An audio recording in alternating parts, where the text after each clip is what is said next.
Olá, sejam muito bem-vindos a mais um podcast Negócios de Primeira. E antes de apresentar os nossos convidados ilustres aqui do dia, eu quero lembrar de você seguir a nossa página, curtir, compartilhar. E se esse conteúdo que a gente vai abordar aqui hoje contribuir com o seu crescimento, salva também junto com os seus artigos. Eu quero apresentar os dois convidados aqui de hoje. O currículo do professor Pedro Chaves, eu tive que diminuir, senão ia ser 1 hora de podcast, para a gente só apresentar o currículo, né? Imagina. Professor Pedro Chaves, campograndense, economista, empresário, educador com mais de 50 anos dedicado à formação. Fundou a Escola Massi e foi o grande responsável pela criação e expansão da Uniderp, que posteriormente foi vendida para o Grupo Anhanguera, transformando em uma universidade multicamp e pioneira no ensino à distância, democratizando o acesso de ensino superior no Brasil. Também fundou o Instituto Avançado de Ensino Superior, referência em metodologia ativas, e é membro da Academia Brasileira de Educação, da Academia Sul-Mato-Grossense de Letras e de várias instituições nacionais e internacionais. Na vida pública, foi senador da República Brasileira, relator de projetos importantes como a reforma do ensino médio, o novo Código Comercial, a Lei do Pantanal, a Ponte Binacional em Porto Murtinho. Recebeu inúmeras condecorações, entre elas a Ordem Nacional do Mérito Educativo e a Medalha da Cruz do Mérito da Cruz Vermelha. Professor Pedro ainda atuou como presidente da Santa Casa, né? Tinha pouca coisa para fazer, então vamos assumir a presidência da Santa Casa, que lá não tem problema. Lá não tem problema. Lá não tem problema, né? Santa Casa.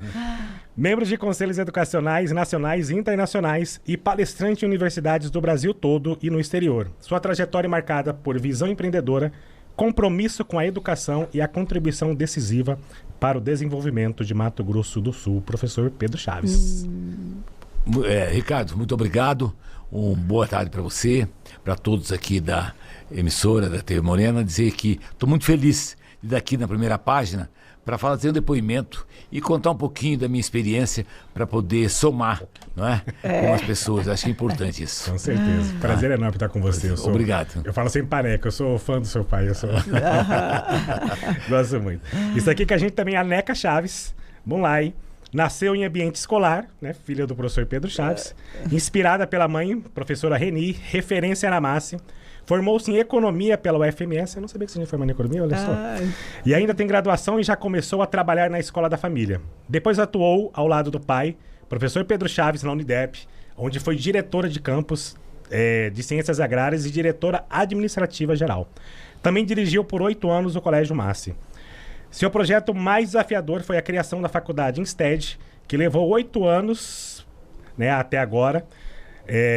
A instituição nasceu com uma proposta inovadora, metodologia ativas, foco no aluno como protagonista de desenvolvimento socioemocional. Hoje, além de dirigir a Insted, né, que é presidente do Conselho Mulher Empreendedora de MS, diga-se de passagem, mas acho que está entre as 10 mulheres mais influentes aqui do nosso estado, né, na área do empreendedorismo, né, professor? Obrigada, Ricardo. Imagina, seguindo o rastro aí. Tem que acompanhar, né, professor? Okay. Tem que acompanhar. Integra a BPW, o Conselho de Mulheres Empresárias da Associação Comercial, participa da Metared, da ABMS, né? É membro do LEAD MS também. Casada há 24 anos com Fernando Bunlai, é mãe de Júlia e de Ana Beatriz. Sua trajetória une gestão educacional, inovação e liderança feminina, com forte atuação no empreendedorismo e na transformação da educação. Muito bom estar aqui com vocês, Ricardo. Um prazer enorme poder estar gravando aqui pro Negócios de Primeira. Imagina, o prazer é nosso. Então vamos começar aqui algumas perguntas para vocês. Eu selecionei aqui algumas, né? Vamos começar com o professor Pedro? Lógico. Isso, claro. Por favor. Você está com quantos anos, professor? 85, né? 84 anos. 84 faz anos. falta. Esse um ano é muito importante. Depois dos 80, cada ano conta dobrado. Tá certo, professor. Bom, nesses 84 anos, qual foi a decisão mais difícil de vocês, né? Começar com o professor Pedro primeiro, que vocês precisaram tomar na área da educação e como ela impactou na sua vida e nas decisões futuras? Olha, eu tive diversos momentos muito importantes na minha vida, né? Eu sou de Campo Grande, minha formação aqui até o ensino médio foi em Campo Grande. Depois fiz concurso para a escola militar, fui aprovado, fui militar durante 5 anos. Aí trabalhei em Campinas, no 5º Grupo de Canhões Antiaérea. Depois desses 5 anos eu fiz concurso. Comecei a estudar, né, da própria Campinas, fiz o curso de economia. Terminado, eu fiz o concurso para o mestrado. Fui aprovado para cursar o mestrado na USP. Terminei o curso de mestrado na USP e fui para o Ministério do Planejamento, né? E quando estava no Ministério do Planejamento, e estava muito bem, eu fui convidado para fazer o meu doutorado na Universidade de Chicago. Aí fiquei na dúvida, porque eu já tinha uma namorada aqui, que eu era apaixonado por ela, sabe? É a Reni Domingos, né? Ela, na verdade, representou muito na minha vida, porque quando eu estava em Campo Grande, tivemos uma relação muito bonita e um sentimento muito forte. Aí fiquei na dúvida, vou fazer o doutorado ou volto para Campo Grande para assumir definitivamente esse meu compromisso? E o coração bateu mais forte. Eu renunciei em Chicago, voltei para Campo Grande e nesse momento a minha irmã Terezinha e o meu irmão Plínio fundaram a MASSE, né? Vieram aqui para pedir para eu vir também para consolidar. E eu fiz as 2 coisas. Vim para aqui, ajudei a consolidar a MASSE e ao mesmo tempo me casei com a professora Reni. Foi a partir daí que a gente mudou toda a minha vida, né? Então a decisão mais importante foi por amor que trilhou sua trajetória geral aqui hoje. Mudou totalmente o rumo da minha vida, é verdade. Eu era um tecnocrata do Ministério do Planejamento, economista, tinha uma perspectiva, talvez tipo o Guedes, né? Então, naquele também é da Universidade de Chicago, mas aí mudei, mas valeu a pena. Eu nunca me arrependi desse ato, né? Não, mas às vezes, é verdade. Olha a história, né, que ele tem hoje. Demais, e rapidamente já deu depoimento, o que é minha vida, né? É verdade. Não, olha aqui, que bacana, não sabia dessa virada de chave aí. Foi virada de chave, O coração que fala mais alto, viu? É verdade. E ao mesmo tempo, como consequência ali, né? Como tudo diz o Lindolfo, né? O flow, né? Acabou gerando toda essa coisa. E você, né? Complexo. Bom, o meu foi a decisão de abrir a faculdade Insted, né? Quando nós vendemos a Uniderp, né, em 2007. Depois eu fui trabalhar na MASSE um tempo com a minha mãe. Mas aí, assim, acho que a grande decisão, né, que mudou minha vida, eu falei assim, bom, gente, eu vou ficar...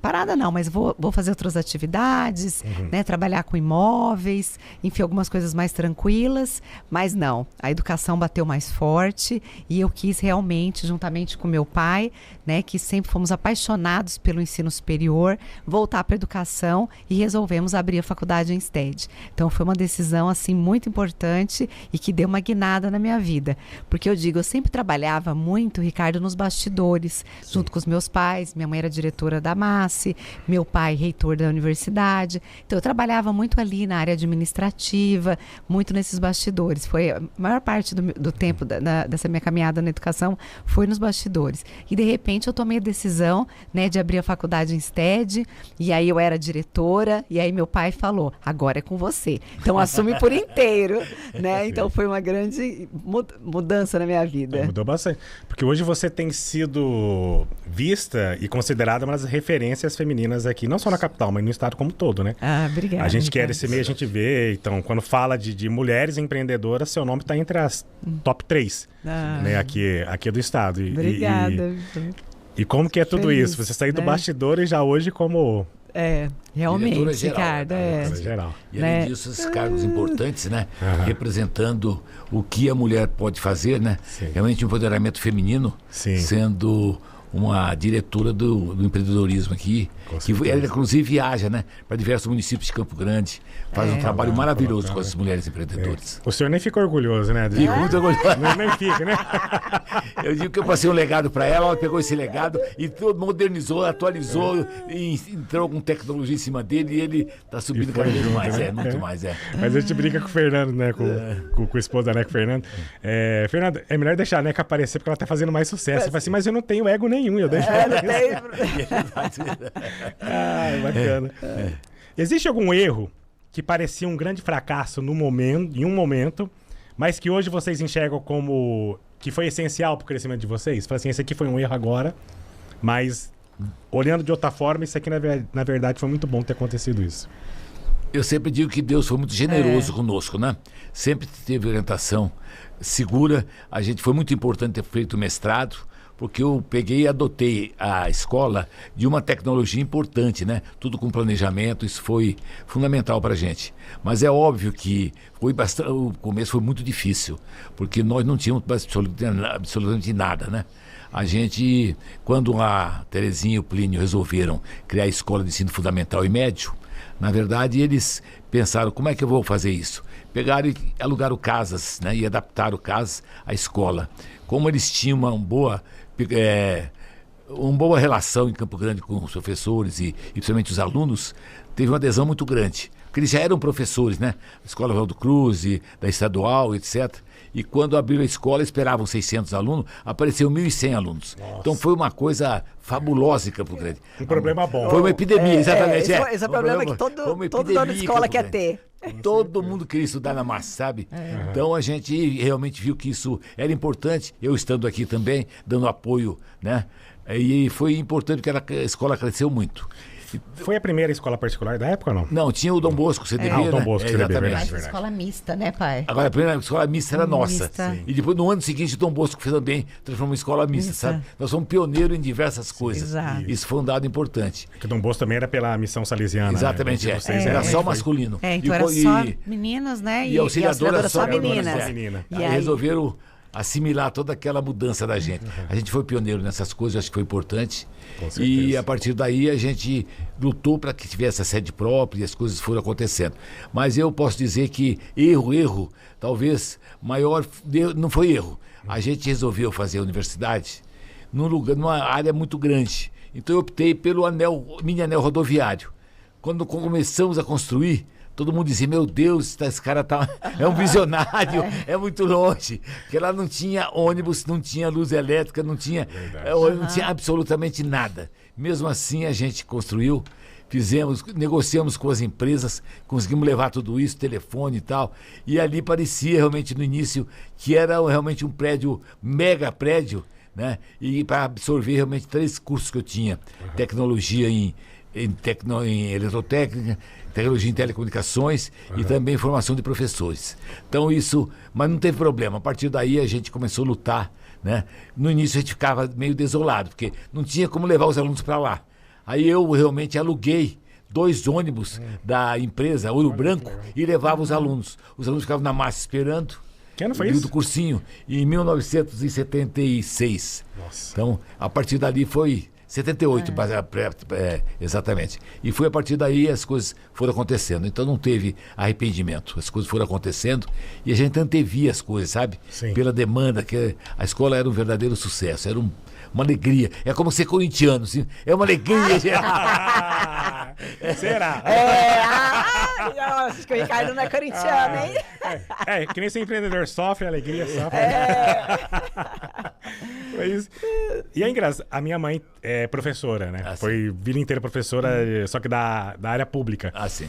E lá atrás, e nessa época dela lá atrás, ela fala que as escolas públicas eram muito bem quistas. Isso então mesmo. as pessoas queriam colocar o filho na escola pública, e aí vocês vieram com uma proposta de criar uma instituição privada. Exatamente. Não deu um pouco de medo ali? Será que vai ter mercado? Sei que no final deu sucesso. Isso é verdade, é isso mesmo. Mas a maior concorrência nossa era realmente o CDB, Dom Bosco. Aquela mega estrutura e a gente com as casas alugadas, entendeu? Entendi. Mas a nossa escola foi realmente um sucesso. O pessoal adorava estudar na MASSE, porque nós tínhamos o aluno já como protagonista, viu, Neto? Já tinha essa ideia de que o aluno era o centro polarizador de toda a relação ensino-aprendizagem. Então, aquela relação próxima, professor próximo do aluno, o professor não ficava realmente no tablado, ele ficava lá embaixo, orientando o aluno. Havia aulas de recuperação à tarde, era uma coisa diferenciada. Entendi. Nós tínhamos amor e acolhimento com o aluno, isso que era importante. Eu ia perguntar isso, então, é exatamente isso aí. Então, você diria que o maior diferencial que as pessoas iam era a maneira como professor e o ensino era feito. Exatamente isso. E a qualidade do professor, né, isso, pai? é fundamental. Os professores eram os melhores da cidade, realmente. Prédio é bom, mas muito melhor é o talento, o professor tá lá São as sabendo. pessoas. E aquele carinho que ele tinha, sabe? Sim. É como o médico, quando você vai ao médico, ele faz aquela anamnésia, trata você bem, você já começa a ficar bom. daquela Sim. doença que você tem. Na escola é a mesma coisa. Quando você acolhe o aluno, ele se sente tão comprometido com você, entendeu? Isso acontecia com todos os alunos. Graças a verdade. Deus, foi importante. Que bom, que bom. E a gente busca isso no STED também STED é a mesma hoje, coisa. né? Eu Eu percebi sempre, ontem lá. né, eu recebo os alunos ali na frente sempre que eu posso, Isso mesmo. né? E sempre estou no meio deles, né? E é muito bom assim ver esse carinho e a gente poder, né, estar junto deles, né? Eu trabalho ali de portas abertas realmente para poder atendê-los em todas as questões, né? Questões psicológicas, algum problema financeiro, alguma dificuldade que o aluno esteja passando. Então, estar junto é uma característica da nossa família. Que bacana. E ontem eu vi isso aqui que ela está falando, a gente viu ontem lá durante um outro podcast, né? Os professores comentando isso, né? Isso foi muito legal. Os professores falando, eu me sinto, eu tenho liberdade. Em casa, é verdade, é isso mesmo. É fácil. É continuação da família, a escola. É isso aí. importante. Exatamente. E como que foi? Não sei se chegou a ter alguma dificuldade ou como que você equilibra essa questão de inovação, né? Vamos colocar o STED. A inovação de se fazer uma escola diferente. A gente teve aqui com a Tati Monteiro, professor Pedro Chaves, que é uma das 10 mulheres mais influentes no Brasil. A gente levou lá no STED. Vocês estavam viajando, o Fernando que recebeu a gente, né? foi bom. E elas elogiaram bastante a faculdade. Nossa, bonita faculdade, diferente. E elas são de São Paulo e tal, acharam super bacana. E falaram, parece que uma faculdade bem inovadora. A gente falou, não, é assim, depois na próxima vez vamos fazer alguma outra coisa aqui. E como é que vocês equilibram esse desafio de ter inovação na educação, que é sempre um desafio? Eu também, eu vim da área educacional, né, através lá do Portal Educação, exatamente, com a tradição de se manter ali esse cara a cara com o professor, esse amor, esse diferencial. Como é que vocês conseguem equilibrar? Então, a gente tem toda, né, esse histórico familiar, então toda essa tradição na educação, né, que é importante também, mas a gente sempre busca as técnicas que a gente acredita que sejam melhores no processo de ensino-aprendizagem. Então, quando a gente foi abrir um STED, nós pensamos, não queremos uma instituição em que o aluno só fique ali passivo, ouvindo a aula do professor, até porque o estudante está hiperconectado, com todo tipo de acesso à informação. Então, a gente queria realmente que o aluno fosse o protagonista, que ele participasse do processo de aprendizagem, que a gente pudesse, que ele tenha sentido na aprendizagem, né? Então, realmente, a gente buscou trazer 100% de metodologias ativas. Fizemos muitas formações de professores, porque a gente sabe, a gente sempre foi acostumado a aprender no método tradicional e o professor também ensinar no método tradicional. Então, é uma mudança de chave ali que a gente teve que fazer muito treinamento, muita formação. Eu já tinha tido uma experiência lá da Uniderp, meu pai foi pioneiro no ensino de PBL no curso de medicina. Sim. Nós somos o quarto do Brasil, instituição privada, a implantar o modelo PBL. Então, a gente já sabia que esse modelo era o que a gente queria realmente. Então, quando a gente foi abriu a faculdade, nós somos em várias instituições, fora de Campo Grande, em São Paulo, no INSPER, na GV, ESPM e fora também do Brasil.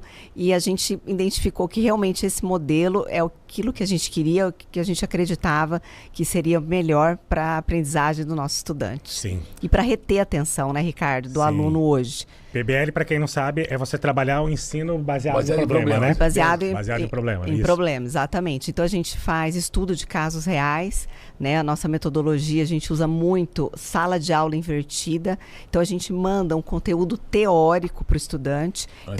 Antes da aula. Então, ele já tem de casa acesso ou a algum vídeo, alguma teoria. E quando ele chega em sala de aula, o professor sempre traz algum caso prático, o estudo de casos, algum projeto, para que ele possa trabalhar aquela teoria que ele já teve acesso. Sim, vem cá, na aula praticamente para tirar as dúvidas, né? Isso mesmo, exatamente. Exatamente. Esse é um modelo muito fora, né? O pessoal bom. fora do país usa o Harvard bastante usa isso. muito isso. Exatamente. Exatamente. Porque isso permite que o aluno seja protagonista. Ele já traz o conteúdo, já pergunta ao professor, já discute, já consultou realmente na inteligência artificial, todos os equipamentos que ele tem, já traz. E o problema, às vezes, o professor fica até na dúvida. Então, os dois aprendem juntos quando o professor tem dúvida. Quando o assunto é muito polêmico, é maravilhoso esse processo. É verdade. O professor tem que se preparar muito mais para a aula. Tem que estar muito preparado. Porque o aluno ele vai fazer mais perguntas, né? Ele vai despertar muito a curiosidade do aluno. E a gente permite lá, Ricardo, a gente usa até iPad, celular, juntos, né? Tudo no processo de aprendizagem em sala de aula. Porque no mercado de trabalho você usa, né? Exatamente. Aí não vai utilizar lá. E a gente trabalha muito as habilidades socioemocionais, né? Que são fundamentais para qualquer profissional. Saber trabalhar em equipe, ter resiliência, adaptabilidade, né? Então, todas essas competências que são fundamentais para qualquer profissão. As comportamentais. Porque hoje a maior parte das demissões não é técnica, né? Ainda continua sendo comportamento. Acho que mais 70% ainda é comportamental, né? Exatamente, pela falta das habilidades socioemocionais, que são essas habilidades comportamentais. E na seleção, né, das grandes empresas, para realmente contratar funcionário, ele realmente enfatiza hoje, mais do que a parte cognitiva do conhecimento, é realmente a postura socioemocional do candidato. O coeficiente emocional. Isso é exatamente fundamental. Coloca problemas e manda ele resolver. Como é que você faria isso? No problema de emocional, quando alguém faz isso e tal, aí a pessoa, o candidato, vai mostrar qual seria a alternativa. Aí a gente descobriria se ele tem postura, resiliência ou não. A gente está fazendo testes desse tipo até antes, né? Isso é bacana. Tipo, você entra durante a sala de entrevistas, aí no meio do caminho tem alguém limpando o chão, as pessoas vão perceber se ele vai cumprimentar a pessoa. Bacana isso aí. Bacana isso. Tem utilizado até antes do modelo de lá para ver como é que é a pessoa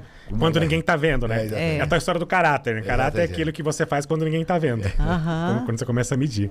É verdade. E esse ponto fundamental que vocês falaram, da faculdade, do carinho, da inovação, da diferença, um ponto central para isso tudo acontecer é o professor, né? Que tá ali no meio de vocês. Com certeza.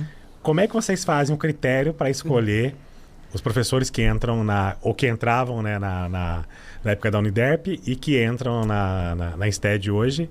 Quais são lá os 3 valores que vocês olham, ou mais, né? 3 virtudes, valores que vocês olham, olha, se não tiver isso aqui não adianta. Olha, a gente escolhe os coordenadores, né? E a gente confia muito esse trabalho na escolha do coordenador. O coordenador sempre discute com a gente, né? Então, traz os nomes, a gente discute, mas a gente acredita muito, né, no trabalho, né? Na escolha desses coordenadores. Mas eu acho que tem que ter a ética, né? Essa em primeiro lugar, né? É uma característica. A questão do comprometimento, né? Realmente querer fazer a diferença e gostar de ensinar, gostar das pessoas. Eu acho que gostar das pessoas é fundamental para que seja um bom professor, que trabalhe com educação. Né? Então, acho que isso é uma característica nossa, né, pai? Porque acho que a gente gostar de aluno, né? Verdade, tem que gostar, gente. Porque né? aluno tem suas complicações, como vocês colocaram. Né? Eles vêm com aquela ansiedade, os problemas de casa e tudo mais. E ali, o cara pode ter 18 anos ou 30. É isso aí, sentou, ele é aluno, ele vira quase uma criança na sala de aula de novo. Então tem mais esse desafio, né? É verdade. Eu lembro que eu estava fazendo mestrado, todos os alunos estavam ali, devia ser uns 15, o professor não estava lá, né? Aquela maior bagunça. Mas será que nós somos alunos secundaristas ou estamos aqui? É verdade, comportamento de grupo é diferente do comportamento individual, né? Exatamente. Mas a gente ainda também fazia muito isso na Uniderp, na época que eu era reitor. Para a contratação de professor, a gente pedia os currículos, né? Aí entregava lá os 4, 5 currículos. Aí selecionava lá os melhores, 2 ou 3. Aí essa parte cognitiva, né? O currículo para saber se ele tem habilidade, pelo menos como você faz lá no STED. Eu mando para você os currículos, você escolhe o melhor. E a partir daí começa o questionamento, né? Que vocês começam, passa sempre a triagem de você. Depois disso tudo, o diretor pedagógico vai fazer uma entrevista para saber das diversas situações. Eu acho que o STED faz isso bastante. Todo professor passa por você hoje. Exatamente. A gente passa, todos. É o coordenador discute com a gente, né? E o coordenador perto, isso mesmo. E uma coisa importante lá no STED, por exemplo, no curso de Direito, a gente busca as diversas áreas. Então, eu tenho professores delegados, juízes, desembargadores, advogados, procuradores, promotores. Então, porque o aluno ele tem uma noção global do curso, do que ele vai estar estudando. Por exemplo, no curso de administração, a gente busca pessoas no mercado. Então, tem que ter o mestrado, o doutorado, mas também tem que ter essa experiência prática, essa vivência de mercado. Perfeito. Então, a gente faz isso em todos os nossos Isso é cursos. importante, é fundamental, porque até para ensinar é diferente, né? Quando a pessoa tem experiência de mercado. Exatamente. Exatamente. Se vocês tivessem que começar do zero com apenas R$10 mil, o que você faria hoje, professor Pedro Chaves, depois Franeco? Ai, meu Deus. Ai, teria que ser a primeira. Eu acho que eu pegava onde da minha casa, colocava uma tabuleta. Ministros, escola, aulas particulares de matemática. E olha, ia bombar, viu? Com certeza ia ter bastante gente, viu?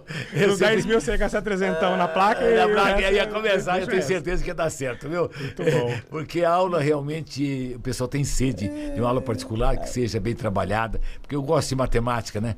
Eu sempre, nas minhas aulas eu tinha muito sucesso, porque eu desmistificava toda essa linguagem rebuscada da matemática, tornava ela muito palatável. Os alunos que passaram por mim adoravam assistir a aula desde cedo, viu? Isso para mim era uma realização. Olha que Porque eu comecei com professor particular também, né? Verdade, E foi realmente um negócio maravilhoso. Todos aqueles que queriam que eu tivesse uma escola regular, isso antes realmente das minhas irmãs abrir escola e antes de eu viajar, né? Sim. E ir para outro estado, mas foi uma coisa maravilhosa. Então eu sei que isso poderia dar certo. Aconselho todos que tenham intimidade com a matemática, com a física, química, ou geografia, história, põe uma placa, com certeza vai ter sucesso. Vai ter aluno procurando. Tá boa. E você, né? Eu também faria alguma coisa nesse sentido, Ricardo. Talvez um tirar dúvidas online, uma orientação Agora é dela para as inteligência artificial, né? crianças, Ensina inteligência artificial. o prompt da inteligência artificial. Tudo lá, né? Nossa, Né? como Ou vai. ia trabalhar na sua escola, meu pai. Pronto, né? Pronto. Eu ia ajudar na matemática Eu lá ia com os ajudar na alunos. matemática, eu ia cuidar Ia ser lá maravilhoso, eu ia pronto. cuidar da organização da escola. Ah, que ótimo. Qual foi o momento que vocês quase desistiram? Porque às vezes tem aqueles momentos, né? Que a gente tá de saco cheio. Será... Teve algum momento? Teve, né? Acho que como a gente é empreendedor, tem uma hora que chega. Nossa, será que tá na hora de eu parar aqui ou não? Aí vem aquela virada de chave. Não, eu vou continuar. Né? Qual que foi o momento que é aquele que... Olha, eu acho que vou me permitir de ser contrariar. Em nenhum momento eu precisei parar. Porque tudo era sucesso, tudo acontecia Olha que de bom. forma muito agradável, porque eu acho que Mato Grosso do Sul estava crescendo, o estado de Mato Grosso estava sendo dividido, então havia muita demanda, muitos alunos, e eles estavam felizes conosco, entendeu? Uma relação extremamente republicana e, acima de tudo, uma coisa maravilhosa, familiar mesmo, né? Sim. Então foi uma coisa...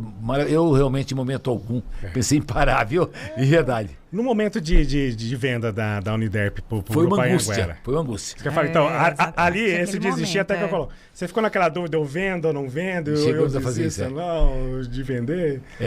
A NECA, por exemplo, era totalmente contra, viu? E com razão. Falou ontem. Eu falei ontem. Ela falou isso pra gente. Ela era contra, o Paulo também era contra, mas o problema era o problema de sucessão. Quando o maior problema que existe nas grandes empresas e nas empresas familiares é o problema de sucessão.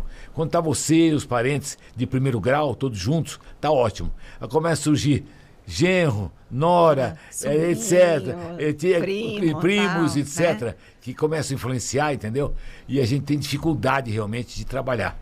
Eu tive alguma dificuldade Nessa dessa sucessão, empresa, né? Na sucessão, não Ainda vou mais dizer, empresa não vou familiar, particularizar, né? né? Ainda Empresa mais familiar, familiar, né? Sim. É bem difícil. Todas as empresas familiares que dissolvem ou então divide ou vende, geralmente é problema de sucessão.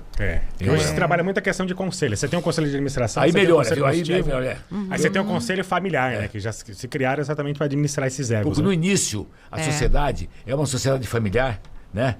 É uma sociedade de pessoas. Chama sociedade de pessoas. E quando ela cresce, trata-se sociedade, ela passa a ser sociedade de capital. Quando a sociedade de capital, ela começa a ser mais complexa e precisa profissionalizar. Então eu aconselharia a todos assim. No início é de pessoas, prepara bem, direitinho e torna realmente com o tempo Profissional, né? Para profissionalizar com os Vai dar certo. conselhos, né? Que é muito... Começa a crescer bastante. Sim, a gente vai Uma pro saída nosso boa lado. para o conselho lá no STED, né, Ricardo? Ó, ela tá precisando de gente. Eu tenho nome pra Não, celebrar. mas vamos, O Ricardo é um bom nome. pra Com isso. certeza. Eu falei pra ela, sei né? disso. Vamos fazer o conselho nós três aqui, o Fernando, depois a gente traz mais um também para E é legal, Isso. legal, dar uma pai. arrebentada nesse tempo. Com certeza. Agora, o que aconteceu comigo foi nesse momento da venda, né, da instituição. E aí depois eu pensei, e agora, gente? Será que eu vou continuar, dar continuidade? Ou vou entrar em outros negócios? Então, assim, logo que vendeu, eu investi em imóveis, investi até um pouco em gado lá com o Fernando, que é da pecuária, tudo. Mas realmente nada disso me completava. Só a educação. Então, aí que surgiu as primeiras conversas, né? O professor Ronaldo Mota, que é nosso amigo, conselheiro também da Academia Brasileira de Educação, começamos a conversar, né? Modelos, né? De ensino-aprendizagem, o que a gente poderia fazer diferente para o aluno, né? E um modelo aí que é o que inspirou aí a Faculdade Insted hoje. Foi muito pensada mesmo, né? Foi muito pensada, né, pai? Foi muitos anos. Na prática, o que mais pesa? Visão acadêmica ou gestão empresarial? Primeiro, acadêmico. Primeiro lugar, o acadêmico. O nosso compromisso com a qualidade, com a educação. Porque eu acho que essa é a diferença, Ricardo. Nós, meu pai, nós somos educadores. Não somos então, primeiro, econômicos, somos educadores. Primeiro é o aluno. É a qualidade que a gente está entregando para ele, né? Ele confiou a nós, né? A formação dele. E realmente esse é o nosso maior compromisso. E depois viabilizar, né? E depois viabilizar. A gente corre atrás para viabilizar. Senão nada acontece, é verdade. Claro. A gestão mas é o também equilíbrio. Acho que tudo é o equilíbrio, né? Conciliar rigorosamente, esse equilíbrio. É que a hora que você atrai o estudante, né, o aluno, que ele engloba ali no propósito, na função, na parte acadêmica, o resto parece que acontece. Acontece. Exatamente. Uma boa qualidade de ensino, um bom lugar, se o aluno é tratado de forma condigna e tudo mais, com ética, como diz a NECA, etc., os professores e tal, com certeza as coisas acontecerão. Porque o individual ali é mais legal. Lá no Portal Educação, professor Pedro, passou pela gente lá, acho que mais de 1 milhão de alunos. Só que era a distância. A distância. Né? Às vezes faltava essa proximidade. Essa proximidade, né? eu sentia a falta. Eu começava a ver o impacto quando as pessoas começavam a enviar depoimentos, né? Maravilha, hein? De como que os cursos, os livros que a gente fazia mudava a vida deles. Né? Exato. Gente que... o fiscal fechou o restaurante bar dele, né, por falta de condições. O próprio fiscal indicou fazer um curso nosso sobre boas práticas de manipulação de alimentos. Olha que maravilha. Ele limpou, refez, abriu, aí fez outra de gestão, começou a ganhar dinheiro. Gente que salvou naquela Boate Kiss, que aconteceu o incêndio. A menina também agradeceu que ela conseguiu salvar a vida de 2 amigas delas fazendo reanimação cardiorrespiratória, que aprendeu com a gente. Com vocês, né? olha. O jardineiro que trabalhou comigo na minha casa um dia. Vocês eram uma mega estrutura, hein? Em nível nacional, parabéns, viu, cara? A gente fazia evento com o MEC junto aqui. Eu chamava sei, não. O MEC pra trazer. Era nível nacional, era citado em todos os momentos que em grandes reuniões de educadores falavam de vocês, viu? Maravilha. É verdade. E foi logo antes aí, professor. Fez a venda da Uniderp. Da Uniderp e eu queria ter muito se aproximado ali naquela época, até para pegar mais experiência. Depois eu vendi pro UOL, né? O senhor sabe? Mas nessa fica, porque não existia muito esse mercado de M&A, né? De fusões e aquisições. E você tinha que aprender, valuation, número, será que tá bem? E vocês também foram dos primeiros, né? Fomos. A ter valor de universidade, né? Porque depois, foi quando as universidades resolveram, né, entrar na Bolsa de Valores, né? IPO, né? E abrir capital. Né? Foi nesse momento. A gente nunca imaginou, né, que seria possível isso, né? A base da Anhanguera era praticamente a Uniderp. Exatamente. Porque como nós somos pioneiros no EAD, quando nós vendemos, tinham uns 20 mil alunos de ensino à distância, né, pai? Nós tínhamos 30 e poucos mil alunos quando vendemos, né? 35 mil, 15 mil presencial e 20 mil à distância. Mas a distância onde o professor... os polos, né, tinha aula, então, tudo via satélite, as aulas. Eu lembro. Então ia a aula até. Então tinha esse momento de presencialidade, né? Então tinha esse sentimento de pertencimento do aluno, ele estava ali para tirar as dúvidas, né? Então era diferente, né? Sim. Era uma distância, mas tinha muito mais possibilidade. Até um caso curioso, viu? Eu tinha 100 polos no Brasil, de norte a sul, leste a oeste. Em Paraty nós tínhamos um polo grande, tinha 1.500 alunos. Aí a diretora lá insistia que eu deveria ir lá visitar os alunos, etc. Aí eu marquei uma data, fui visitar, porque eles tinham 2 aulas presenciais via satélite, terça e sexta, e quarta e quinta eram aula de presenciais, né? Tá. Onde o professor fazia monitoramento e tal. Aí eu cheguei lá, falando, meu Deus, ele existe!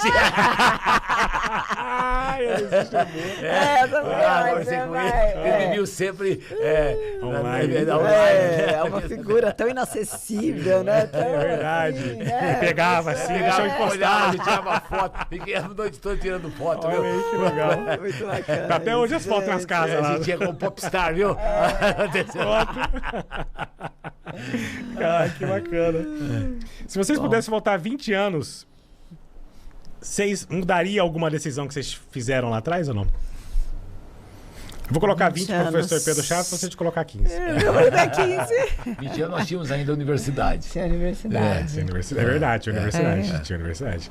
Se vocês tivessem que voltar, vocês mudariam a decisão? Já até sei a resposta. A que já resposta, falaram, né? Eu acho que a gente não teria condição, feito o Teria segurado negócio, mais. teria segurado um sim, pouco. Teria segurado mais. Né? Porque, inclusive, na época, alguns grupos nos procuraram para que a gente fizesse o IPO. É verdade. Sim. Né? E aí Sim. acabou, Quais grupos né, procuraram que a na gente... O grupo grande, é o grupo aquele de Pernambuco. O que Conselho tá. Educacional. Janguier. Conselho Educacional. Janguier. O Conselho Educacional É. queria Janguier. desesperadamente Isso. que eu Eles- participasse com ele e também o Daniel Castanho, de Belo que é Horizonte. da Anima. Anima. Sim, Era para sim. formar nós três. Era Uniderp, Anima e Centro Educacional. Quando eu estava preparando isso, eu vi que teria dificuldade societária de fazer também esse conseguir IPO. dar esse Seria maravilhoso, encaminhamento. calcula, seria robusto mesmo. Seria Como mesmo, acontece hein? hoje. Eles têm mais Anima Ser, tem Uniderp. quase 400 mil alunos, cada um deles, é verdade. Hoje. É verdade, é verdade. O Anima acabou se destacando mais nesse mercado Muito da parecido, medicina, né? E Também. da medicina e mais de... Corporativismo, de né? ponta, Corporativismo. Corporativismo, Corporativo, é exatamente. exatamente mais. Certo. Muito bom. Como identificar quando uma pessoa realmente tem perfil para crescer e liderar dentro dos negócios de vocês? Vamos falar só de faculdade. Isso, empreendedor aqui, ó. É. A Neca pode ser tudo isso. Como que você coloca? Eu acho que a pessoa, você logo identifica, né? Se a pessoa ela se doa realmente, se aquela postura de dono, né? De estar preocupado ali com a gestão, de estar preocupado com a questão financeira, estar preocupado com todos os aspectos ali da instituição. Então, assim, eu falo, por exemplo, que o coordenador ele tem que ser o dono do curso. Eu cobro muito isso deles, né? Que eles sejam donos do curso. E realmente a gente consegue identificar aqueles que estão mais preocupados ali, com o todo, né? Com a rematrícula. Então, assim, tem um envolvimento ali maior ali com o estudante, com a qualidade do ensino, mas também que se preocupa com a gestão financeira, com a evasão, né? Com esses aspectos mais também gerenciais, né? E empresariais ali do próprio negócio. Então, nisso, aquele fato que vocês colocaram, a experiência de mercado tem total peso nisso. Porque total, quando a pessoa ou abriu um negócio, ou já trabalhal naquela área, ela já chega com outro peso. Neca, para ser Exatamente. empreendedor, o que precisa? Você sempre fala isso. Acho que é importante falar nesse podcast. E quais características para ser um bom empreendedor? Boa. Bom, eu acho que tem que ter um conhecimento técnico, primeiro, né? Você tem que estar sempre atualizado de temas, né? Que sejam atuais. Tem que estar sempre por dentro, sempre fazendo curso, né? Então, sempre falo, nunca para de estudar, sempre se atualize. Eu acho que essa questão do networking também é extremamente importante, né? Para que você possa né? E fazer relacionamento. Eu acho que isso agrega muito. E essa questão de ver o mercado, né? Realmente, ver se tem demanda, né? Às vezes testar a sua ideia, por exemplo, eu quero lançar um produto, né? Mas será que o pessoal quer comprar esse produto? Então, olhar sempre para o mercado, se tem a demanda, né? Então, fazer uma pesquisa ali, né? Para realmente ver se tem essa demanda, se existe, né? E eu acho que também pensar muito em questão de fluxo de caixa. Sim. Que fluxo de caixa é fundamental, quebra a empresa, a gente sabe, Isso né? Então, realmente tem que pensar em fluxo de caixa. Tem um jargão de mercado que você deve conhecer, né? Receita é vaidade, né? EBITDA é sanidade e lucro é realidade. Gostei. Te usa muito. O cara tá crescendo, mas como que tá o lucro? Exatamente. Como é que tá Como o é que tá meu caixa? caixa? Tá entrando? exatamente. Isso é fundamental. Né? Então, O essa pessoal questão- foca muito em receita, mas pouco na questão do lucro, que tem que Do ficar de lucro. olho. Lucro é realidade no final. É isso que é. É isso aí. né? Verdade. Quais são os maiores desafios de educar a nova geração, onde a gente estava lá com o pessoal falando de nova geração, o podcast, né? Frequência XYZ, de educar essa geração que está cada vez mais hiperconectada. Vocês já adiantaram que vocês deixam né, eles entrar, porque no mercado de trabalho já se utiliza, né? Mas qual que vocês acham que é o maior desafio nesse momento de sala de aula? E a questão do respeito com a metodologia, de poder utilizar mais no momento certo, ou deixa rolar solto? Eu acho que a gente sempre trabalha com o professor porque ele possa prender a atenção do aluno cada vez mais, né? Porque a gente sabe que o aluno é totalmente diferente. Se a aula não for atrativa, não for interessante, se ele não vê sentido naquilo que ele está aprendendo, né? Que ele vai usar aquilo na prática, né? Então, ele vai dispersar ali rapidamente. Então, eu acho que é fundamental que a gente sempre esteja atento a essas metodologias, usar ferramentas digitais, né? Apresentar inteligência artificial para eles, né? A gente tem agora esse programa lá dentro do INSTED que a gente mostra para o estudante tudo que ele tem, uma parte, né, do que ele tem disponível de inteligência artificial para aquela área que ele vai atuar, né? E realmente fazer essa conexão, né? Porque são gerações diferentes, né? Mas a gente precisa entender e precisa, né, se conectar com eles. Certo. Eu complementando o que a Neca falou, é exatamente isso. Eu acho que o perfil do aluno hoje é totalmente diferente do perfil dos alunos de 20 anos atrás. Eu lembro quando comecei a aula e depois assumi a direção, eu orientava o professor que o aluno diurno era diferente do aluno do noturno. Então, no diurno, ele podia apertar bastante o aluno, dar muita tarefa, trabalhos, etc. O noturno, o aluno tinha que aprender na sala de aula. Então, as aulas eram diferentes, já eram naquela Trabalhava época. durante Exatamente, o já período, sabia. Já sabia que era diferente. E até via o perfil do professor. Tinha professor que adequava exatamente da aula à noite e outros na parte do dia. Hoje, o aluno é totalmente diferente. Ele tem, por exemplo, esquemas, ele tem instrumentos, né? E ferramentas dentro da casa dele, onde ele trabalha com isso intensamente. E hoje ele tem acesso à informação e que o professor às vezes não tem. Então é necessário que o professor se adeque a isso. E a escola também. A escola não pode se limitar a ministrar aquelas aulas que ela ministrava anteriormente. Ela tem que adequar o que o aluno hoje usa na casa dele. O que ele está usando? Celular. Então nós temos que usar o celular como instrumento de aula. O aluno tem tal equipamento. Inteligência artificial, ele já está fazendo isso. Temos que fazer isso em sala de aula. Então você não pode, né, Neca? Com certeza. Como a Neca falou, ele proibir, perde totalmente né, o interesse.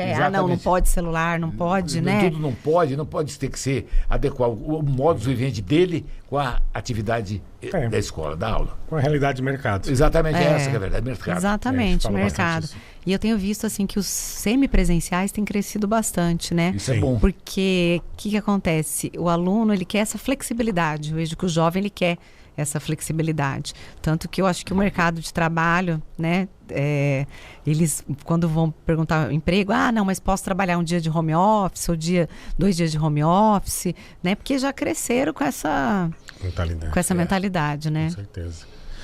A Neca comentou que depois vocês venderam a Uniderp, né? Ela tentou lá imóvel, gado com o Fernando, né? Foi nessa época que deve ter nascido o Morro do Azeite, não sei. Isso também, Tem que ir lá pescar. Tem que ir lá pescar, com certeza.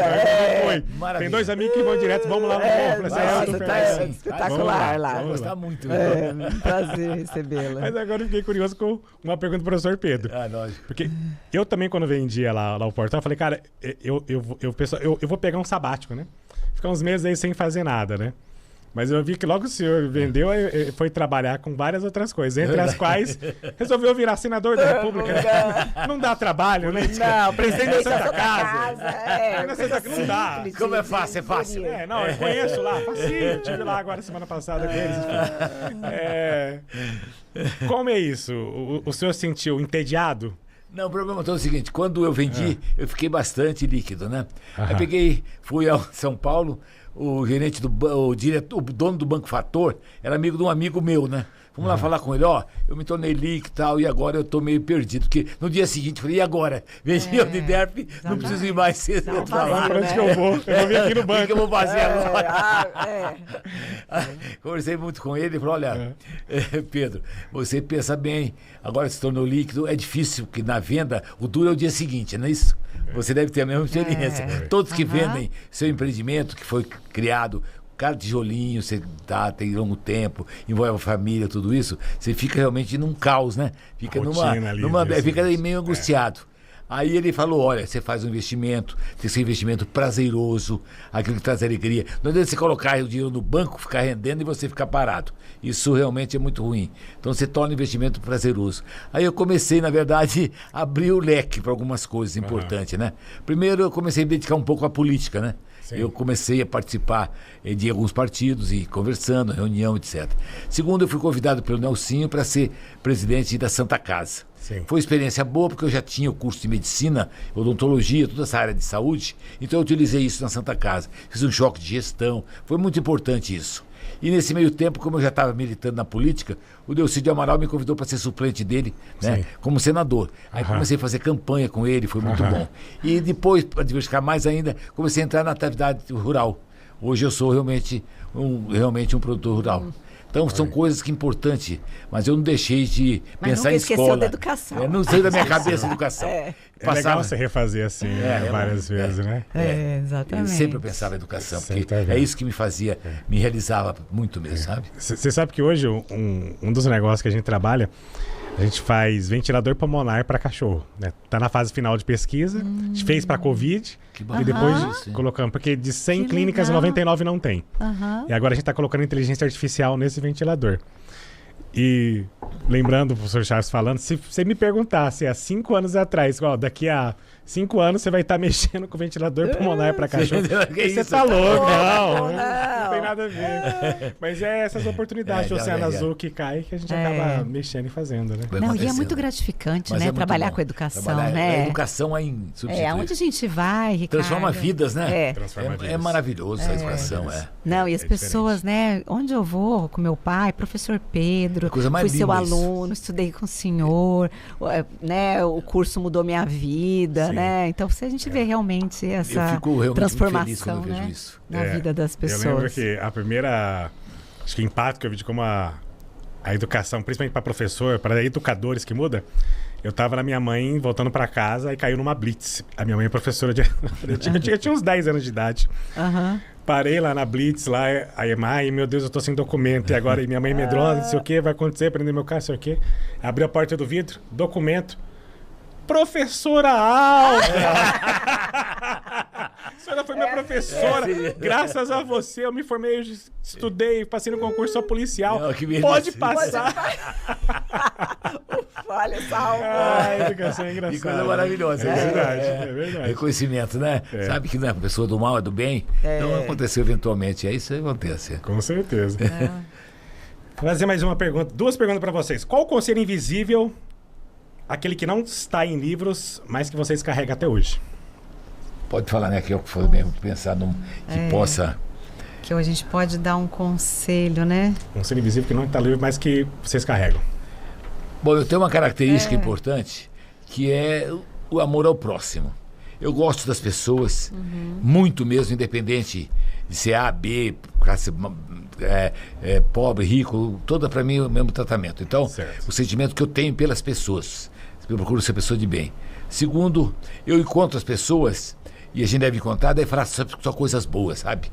Falar em saúde, dignidade, crescimento, não falar em doença, em morte, isso não deve acontecer. Isso faz bem. E seja um otimista inveterado.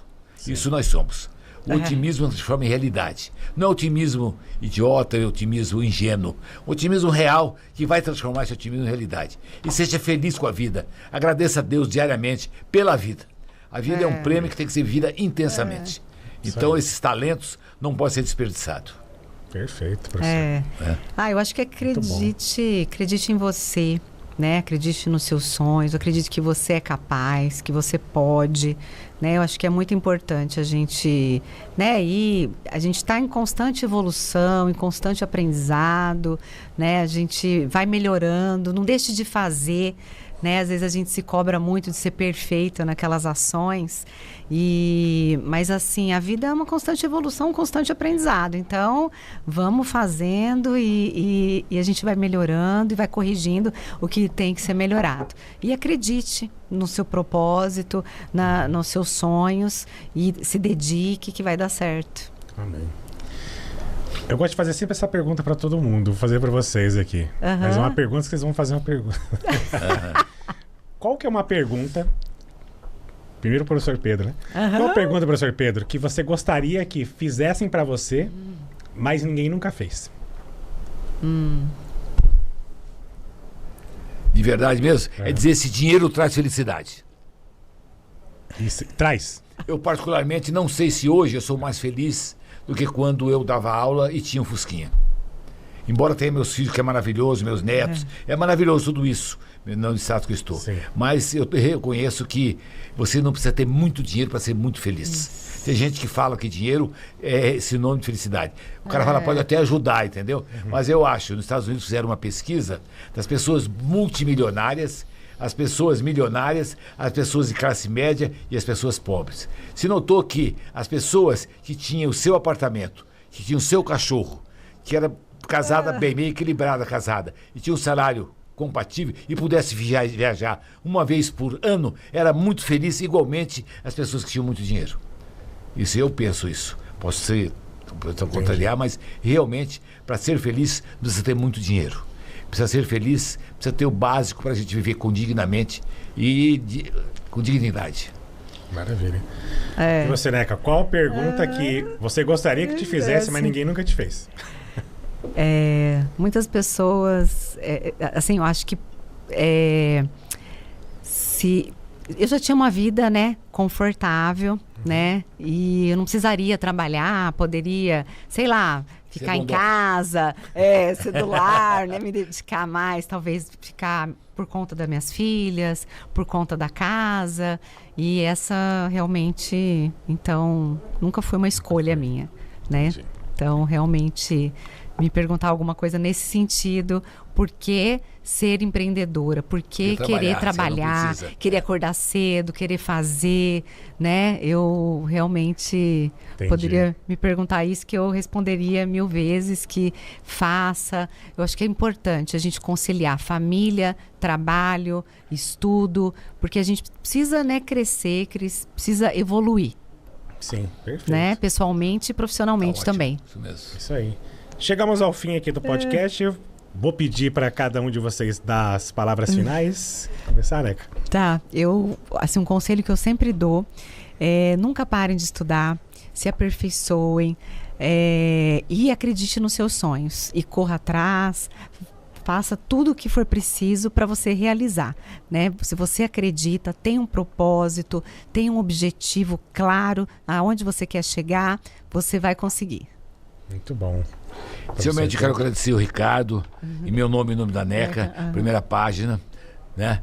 Porque é muito importante que a gente possa divulgar e difundir tudo aquilo que a gente fez como experiência, né? Para essas juventudes que estão chegando, para saber que a vida, embora às vezes meio tumultuada, ela vale a pena, sabe? Desenvolver todos os seus talentos e dizer que o Brasil, ele tem solução. Tem gente que fala, e agora o Brasil? Nós estamos passando por um momento bastante difícil, mas eu acredito nesse país, sabe? É um país que tem uma potencialidade muito grande, povo trabalhador, povo dedicado, que acredita nas coisas. Eu acho que nós temos que ser um otimista mesmo, bastante, mas lutando, trabalhando pelo amor a esse país, sabe? Nós temos que ter amor ao país. Tem muita ética, muita postura. Eu acho que o importante é isso. E, acima de tudo, também a honestidade, né? Eu acho que a gente não pode abrir mão de ser correto, de amar ao próximo, entendeu? E isso para nós é bastante importante. E eu acredito muito nesse país, acho que é um momento transitório, como eu falei. Sim. E vamos para frente. A NECA tem razão. Nós temos que acreditar nos nossos sonhos e saber que tudo vai dar certo, tá? Amém. Bom, um abraço. Amém. Muito bem, obrigado. Agradeço a presença de vocês aqui hoje, né? Com uma grande amiga e passei a admirar cada vez mais, né? Vendo a trajetória dela crescendo. Obrigada, Professor Pedro Ricardo. Chaves, enfim. Igualmente. Sempre foi meu ídolo. Obrigado. Sou fã dele. Eu estava comentando com o Fernando Caneca, acho que há 2 anos atrás, né? Não sei, eu dei uma palestra para vocês no STED e o professor Pedro assistiu. Foi maravilhosa. Aquela palestra inesquecível, viu? Foi. Aí eu ganhei o ano, professor. Você chegou pra mim, você só lembra. A sua tá entre as 3 palestras mais bacanas que eu já assisti na vida. Ganhei o ano. Não, e foi mesmo. Você entregou realmente todas as coisas que você fez, entendeu? Que legal. entregou o segredo para todas as pessoas, sucesso. Você mostrou realmente um desprendimento maravilhoso. Eu Que fiquei bom. muito feliz. Que bom. E receber elogio do professor. Nossa, Ó, ganhei um ano aquela verdade. vez ali, né? Agradeço muito, Ricardo. Isso, Foi eu que muito bom estar agradeço aqui com vocês você. pela Um presença. papo muito agradável. Foi muito agradável, bem descontraído. Bem Você gostou de gente à vontade. Né? Deixa a Muito gente bom, muito à fácil, né? vontade. Imagina, eu que agradeço novamente. Obrigado. Chegamos ao fim de mais um podcast Negócio de Primeira. Agradeço a vocês que nos acompanharam até aqui no final. Não esqueça de nos seguir, curtir a página, compartilhar e salvar esse podcast que você tenha gostado. E agradeço novamente aqui a presença desses sumatogrossenses, dessas pessoas que estão aqui com a gente hoje, que fizeram história. Né, sabendo hoje que o professor Pedro Chaves, com uma decisão dele, por amor, Verdade, Tá tudo mudou acontecendo. tudo, mudou né? não só a vida deles, mas E muitas o nosso pessoas- estado. Educação Muitas do pessoas nosso aqui no nosso estado, estado. Fantástico isso. Fantástico Verdade. isso. Obrigado novamente e até o próximo, pessoal. Obrigado.